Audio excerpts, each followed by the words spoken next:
Thank you very much. And we'll first take retail questions from website. The first question is, how is Dojo coming along? Could Dojo unlock an AWS-like business line for Tesla over the next few years? Yeah, it's just basically saying that although like right now people think of Tesla as a lot of people think Tesla is a car company or perhaps an energy company. I think long term people will think of Tesla as much as an AI robotics company as we are a car company or an energy company. I think we are developing one of the strongest hardware and software AI teams in the world. Certainly, we appear to be able to do things with full self-driving that others cannot. And if you look at the evolution of what technologies we developed them in order to solve the problem of self-driving. So we couldn't find a powerful enough neural net inference computer, so we designed and built our own. The software out there was really quite primitive for this task, and so we built a team from scratch and have been developing what we think is probably the most advanced real-world AI in the world. And then it sort of makes sense that this is kind of what needs to happen because the road system is designed for a neural net computer. Our brain is a neural net computer, and it's designed. The entire road system is designed for vision with a neural net computer, which is because it's designed for eyes in a brain. And so if you have a system which has very good eyes, you can see in all directions at once, you can see 3 focal points ahead, forward, but it never gets tired, it's never sort of texting, it has redundancy, and its reaction time is superhuman, then it seems pretty obvious that such a system would achieve an extremely high level of safety, far in excess of the average person. That's what we're doing. Then Dojo is kind of the training part of that, because we have over 1 million cars, and perhaps next year we'll have 2 million cars in active use, providing vast amounts of video training data that then needs to be digested by a very powerful training system. And currently we use Tesla training software. We developed a lot of training software, a lot of labeling software to be able to do surround video labeling, which is quite tricky. This means all 8 cameras simultaneously at 36 frames a second per camera, labeling video over time. There wasn't any tool that existed for this, so we developed our own labeling tool. Then taking it a step further, obviously the holy grail is auto labeling. So now we're getting quite good at auto labeling, where the trainers train the training system, and then the system auto labels the data, and then the human labelers just need to look at the labeling to confirm that it is correct and perhaps make edits. And then every time an edit is made, that further trains the system. So it's kind of like a flywheel that's just sort of spinning up. And really the only way to do this is with vast amounts of video data. So then we need to train this efficiently. So Dojo is really it is a supercomputer optimized for neural net training. We think Dojo will be probably an order of magnitude more efficient on say, I'm not sure what the exact right metric is, but say per frame of video, we think it'll be an order of magnitude more cost efficient in hardware and in energy usage per frame of video compared to a GPU-based solution, or compared to the next best solution that we're aware of. Then possibly that could be used by others. It does seem as though over time, just as an observation, I think basically just a fact that neural net-based computing or AI-based computing is more and more of the compute stack. Conventional computing, perhaps heuristics-based computing, is still going to be important, still going to be very important, but it will become. But neural net will become a bigger and bigger portion of compute. So anyway, that was a long story, but I think probably others will want to use it too, and we'll make it available. Thank you very much. Let's go to the second question from retail investors. The recent price changes on Solar Roof have been discouraging for customers and investors. Could Tesla share more about Solar Roof challenges and if the outlook has changed at all, i.e. 1,000 roofs per week? Yeah, first of all, I should say that the demand for the Solar Roof remains strong. So despite raising the price, the demand is still significantly in excess of our ability to meet the demand to install the Solar Roofs. So production is going fine, but we are choked at the installation point. We did find that we basically made some significant mistakes in assessing the difficulty of certain roofs, but the complexity of roofs varies dramatically. Some roofs can be literally 2 or 3 times easier than other roofs. So you just can't have a one-size-fits-all situation. If a roof has a lot of protuberances, or if the roof the core structure of the roof is rotted out or is not strong enough to hold the solar roof, then the costs can be 2 or can be double, sometimes 3 times what our initial quotes were. In those cases, what we've obviously offered to do is to refund customers their deposit, but what we cannot do is go and just lose a massive amount of money. We just got to provide a refund of the deposit. But perhaps what is, I think, most important about the solar roof situation, which I tweeted about this past week, is that we're shifting the whole sort of solar situation, so the solar power, basically solar plus battery situation, to there's only one product, basically, or there's only one configuration. Every house, we will not sell a house solar without a Powerwall. That solar could either be solar retrofit, with conventional panels put on a roof, or it can be the Tesla solar glass roof. But in all cases, it will have the Powerwall 2. Technically, it's actually Powerwall 2 Plus, if you will. The Plus refers to a higher peak power capability. Basically, all Powerwalls made since roughly November of last year have a lot more peak power capability than specification on the website. They have about twice the power capability, roughly. It depends on how you count power, but about twice the peak power, and about arguably twice the steady state power of the specification on the website. The energy is the same, but the power is roughly double. All installations will have the Powerwall. The difficulty of the installation will dramatically increase, or the difficulty of the installation will be much less. It'll be much easier because power from the solar glass roof, or the solar panels will only ever go directly into the Powerwall. And the Powerwall will only ever go between the utility and the main power panel of the house, which means you never need to touch the main circuit breakers of the house. You never need to touch the house circuit breakers. Effectively, almost every house, therefore, looks the same electrically, instead of being a unique work of art and requiring exceptional ability to rewire the main panel. So this is extremely important for scalability. It's the only way to do it, really. This also means that every solar Powerwall installation, the house or apartment, whatever the case may be, will be its own utility. And so even if all the lights go out in the neighborhood, you will still have power.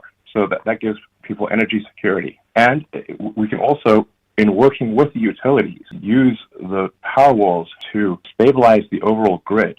So let's say that there's like there was in Texas, there was a peak power demand. And that peak power demand, because the grid lacked the ability to buffer the power, they had to shut down power. There's no power storage, no good form of power storage. However, with a whole bunch of Powerwalls at houses, we can actually buffer the power. So if the grid needs more power, we can actually then, with the consent, obviously, of the homeowner and in partnership with the utility, we can then actually release power onto the grid to take care of peak power demand. So effectively, the Powerwalls can operate as a giant distributed utility. This is profound. I'm not sure how many people will actually understand this, but this is extremely profound and necessary, because we are headed towards a world where, as we were just talking about earlier, where people are moving towards electric vehicles. This will mean that the power needs at homes will increase significantly. There will need to be a bunch more electricity coming somewhere. In fact, if you go to fully renewable electricity, we need about 3 times as much electricity as we currently have. So these are rough numbers, but you roughly need twice as much electricity if all transport goes electric, and then you need 3 times as much electricity if all heating goes electric. So basically, this is a prosperous future, I think, both for Tesla and for the utilities. And in fact, if this is not done, the utilities will fail to serve their customers. They won't be able to do it. They won't be able to react fast enough. And we're going to see more and more of what we see in California and Texas, people seeing brownouts and blackouts, and the utilities not being able to respond because there's a massive change going on with the transition to electric transport. And we're seeing more extreme weather events. This is a recipe for disaster. So it is very important to have solar and batteries at the local level at the house. In addition, it is important to have large battery storage at the utility level, so that solar and wind, which are the main forms of renewable electricity, that electricity can be stored, because sometimes the wind doesn't blow, sometimes it blows a lot. Sometimes it blows too much, and sometimes it doesn't blow enough. But if you have a battery, you can store the energy and provide the energy to the grid as needed. The same goes for solar, because obviously the sun does not shine at night, and sometimes it is very cloudy. And so by having battery storage paired with solar and wind, this is the long-term solution to a sustainable energy future. And as I said, this really needs to occur both at the local level and at the utility level. If it doesn't occur at the local level, what will actually be required is a massive increase in power lines, in power plants. So they have to put long distance and local power lines all over the place. They'll have to increase the size of the substations. It's a nightmare. This must occur. There must be solar plus battery. It's the only way. Thank you very much. And the next retail question is, Master of Coin, can you tell us anything about Tesla's future plans in digital currency space, or when any such major developments might be revealed? Sure. Thanks, Martin. So as I noted in our opening remarks, and we've announced previously, so Tesla did invest $1.5 billion into Bitcoin in Q1, and then we subsequently sold a 10% stake in that. We also allow customers to make vehicle deposits and final vehicle purchases using Bitcoin. And so where our Bitcoin story began, maybe just to share a little of the context here, Elon and I were looking for a place to store cash that wasn't being immediately used, try to get some level of return on this, but also preserve liquidity. Particularly as we look forward to the launch of Austin and Berlin and uncertainty that's happening with semiconductors and port capacity, being able to access our cash very quickly is super important to us right now. And, there aren't many traditional opportunities to do this, or at least that we found and in talking to others that we could get good feedback on, particularly with yields being so low and without taking on additional risk or sacrificing liquidity. And Bitcoin seemed at the time, and so far has proven to be a good decision, a good place to place some of our cash that's not immediately being used for daily operations or maybe not needed till the end of the year, and be able to get some return on that. And, I think one of the key points that I want to make about our experiences in the digital currency space is that there's a lot of reasons to be optimistic here. We're certainly watching it very closely at Tesla, watching how the market develops, listening to what our customers are saying. But, thinking about it from a corporate treasury perspective, we've been quite pleased with how much liquidity there is in the Bitcoin market. So our ability to build our first position happened very quickly. When we did the sale later in March, we also were able to execute on that very quickly. And so as we think about kind of global liquidity for the business and risk management, being able to get cash in and out of the markets is something that I think is exceptionally important for us. So we do believe long-term in the value of Bitcoin, so it is our intent to hold what we have long-term and continue to accumulate Bitcoin from transactions from our customers as they purchase vehicles. Specifically with respect to things we may do, there are things that we're constantly discussing. We're not planning to make any announcements here, and we're watching this space closely. So when we're ready to make an announcement on this front, if there's one to come, we'll certainly let you all know. Thank you. And the fourth question from retail investors is, does Tesla have any proactive plans to tackle mainstream media's imminent, massive, and deceptive clickbait headline campaigns on safety of autopilot or FSD? Perhaps specialty PR job of some sort? I'll take this one, guys. From the safety side, I continue to say as Elon, safety is driving point. And go ahead, Elon. I know. I think please go ahead. I think it's special with just going through the facts of what specifically there was an article regarding a tragedy where there was a high-speed accident in Tesla, and there was really just extremely deceptive media practices where it was claimed to be autopilot. With this is completely false, and those journalists should be ashamed of themselves. Please go ahead, Lars. Yeah, thanks, Elon. So I was just saying we're committed to safety in all our designs, and that's number one in what we do here. Regarding the crash in Houston specifically, we work directly with the local authorities, NTSB and NHTSA, wherever applicable, and whenever they reach out to us for help, directly on the engineering level and whatever else we can support. In that vein, we did a study with them over the past week to understand what happened in that particular crash, and what we've learned from that effort was that AutoSteer did not and could not engage on the road condition that as it was designed. Our adaptive cruise control only engaged when a driver was buckled and above 5 miles per hour, and it only accelerated to 30 miles per hour over the distance before the car crashed. As well, adaptive cruise control disengaged the car slowly to complete to a stop when the driver's seatbelt was unbuckled. Through further investigation of the vehicle and accident remains, we inspected the car with NTSB and NHTSA and the local police, and were able to find that the steering wheel was indeed deformed, so there must leading to the likelihood that someone was in the driver's seat at the time of the crash, and all seatbelts post-crash were found to be unbuckled.